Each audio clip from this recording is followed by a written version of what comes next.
son was diagnosed with autism when he was 3, or classic autism, and was turned non-verbal back when, all those years ago. He's now 29, nearly 30, so it was a long time ago.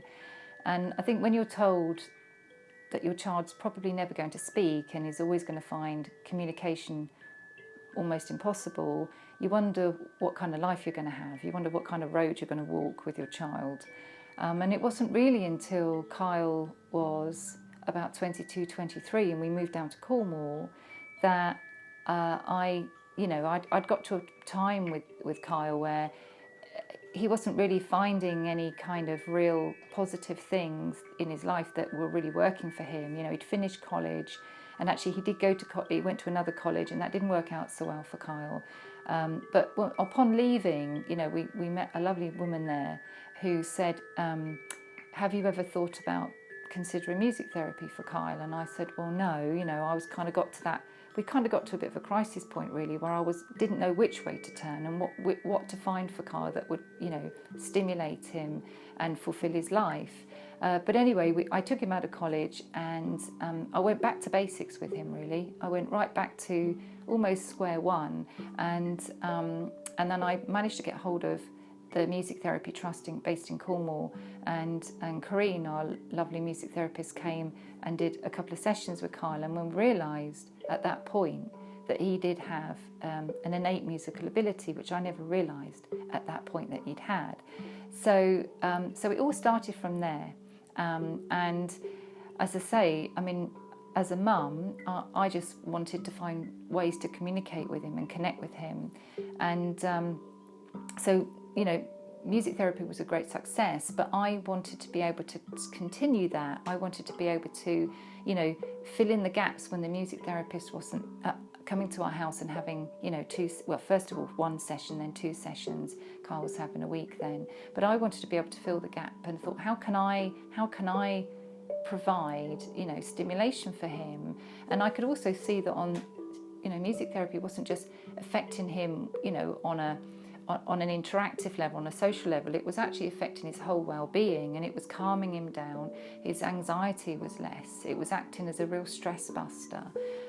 So it was having sort of all-encompassing, overall health effects, and well-being effects, not just on the music side. So rather than worrying about trying to learn classical forms of music, I thought I just need to be able to find a fast-track way to play music so I can play it with Kyle, which always sounds harmonious and pleasing to the ear, because I didn't want to play anything or intrude his space and his trust that we'd already built up with the music therapy with my lack of music ability. So that's what I did. I kind of purchased a load of pentatonic instruments with some help and advice from some well-versed musicians, and I created this range, sort of little mini orchestra of pentatonic instruments, and learnt a lot about how pentatonic music works. And in fact, it's quite an interesting process, because they say that music, or most music, or even all music, was based upon the pentatonic scale. And then as Western music influence came in, the more kind of esoteric and based on some of the Greek and some of the Oriental Chinese type of music, that was kind of more ancient, and pentatonic comes from a very ancient source. It's only our westernised, as we become more westernised, music has changed. So I felt there was something quite primal about it, and I thought, I wonder if that appeals to Kyle and other children like him, or individuals like Kyle, where something feels more primal, more archetypal, more stripped back, and less conflicting in some way, because there are really no wrong notes in pentatonic. There's no dissonant sounds. They're all harmonious and they're all pleasing, and I said that it's quite a relaxing kind of music to listen to, and it's very open-ended as well. It has a very open-ended sort of movement to it.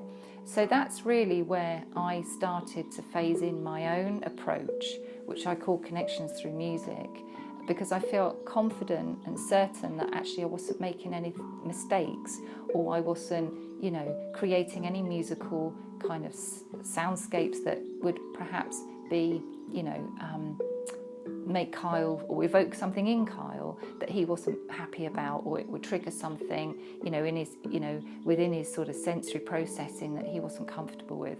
So I felt confident that I could take that step and become, a music maker in my own right, and actually become a practitioner in my own right.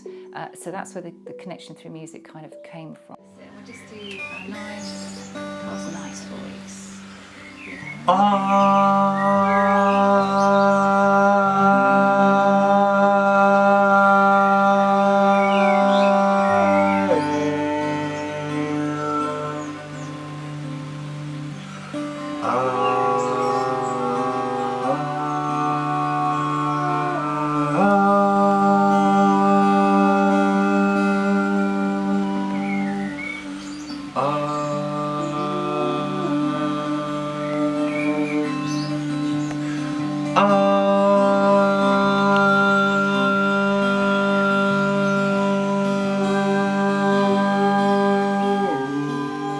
So Connections to Music is an interactive, intuitive and creative process where the parent becomes the music maker.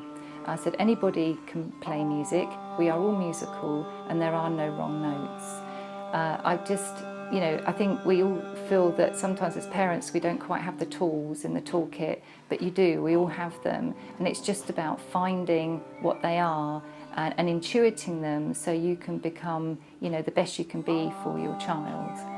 As I said, it's something that everybody can do, and it's accessible to all. So it's not just parents, it can be for caregivers, for grandparents and professionals working in the field with children or young individuals, or anybody with autism or disabilities or any kind of non-verbal challenge that people may have.